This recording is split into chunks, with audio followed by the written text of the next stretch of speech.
Aujourd'hui, j'aimerais vous raconter une petite histoire qui va vous montrer l'importance de s'intéresser ou non à la concurrence. C'est parti!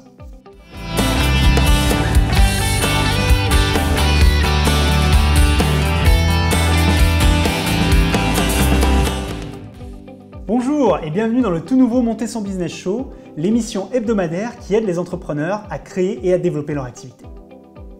La semaine dernière, j'ai rencontré un entrepreneur, vous n'allez pas le croire. Il me dit texto, Rémi, je suis en train de créer un produit révolutionnaire. Quand il va sortir, ça va être un carton littéral. Tout le monde va vouloir ce nouveau produit. Je fais, wow, excellent, est-ce que tu peux m'en dire plus?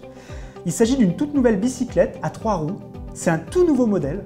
C'est du jamais vu. Vraiment, ça va changer la façon dont les gens utilisent le vélo. Donc c'est vraiment génial. J'ai pas de concurrent, littéralement. J'ai cherché partout. Personne ne fait ce produit spécifique.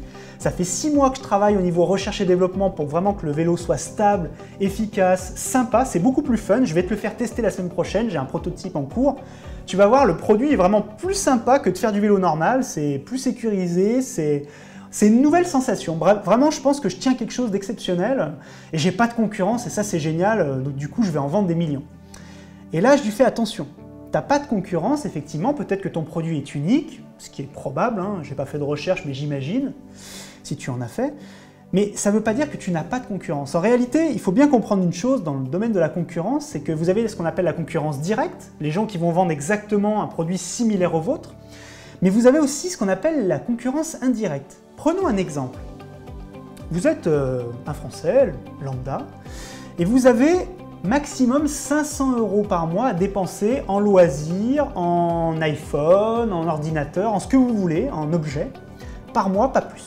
Vous êtes vraiment limité, c'est votre budget maximum, vous ne pouvez pas dépasser ce budget. Du coup, vous allez vous poser la question, peut-être que ce vélo-là, le nouveau vélo qui va sortir, vous avez envie de l'avoir. Mais vous allez forcément le mettre en concurrence avec d'autres choses qui n'ont rien à voir. Vous allez le mettre en concurrence avec vos prochaines vacances en Italie. Vous allez le mettre en concurrence avec l'iPhone 7 qui va sortir. Vous allez le mettre en concurrence avec le prochain ordinateur que vous voulez vous offrir. Bref, vous allez mettre en concurrence ce vélo unique dans son domaine avec d'autres produits qui n'ont potentiellement rien à voir.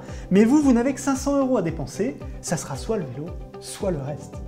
Donc posez-vous bien la question et arrêtez de dire... On entend trop d'entrepreneurs se présenter devant des investisseurs ou devant des conseillers et leur dire « je n'ai pas de concurrent, je suis le seul sur mon marché ». C'est faux, ok? Voilà, posez-vous les bonnes questions, vous avez de la concurrence, faites en sorte d'être celui chez qui on va acheter plutôt qu'un concurrent. Bref, je vous donnerai plus d'informations sous la vidéo dans l'article sur le montersonbusiness.com. Merci encore d'être si nombreux à nous suivre et à très vite pour le prochain Monter son Business Show.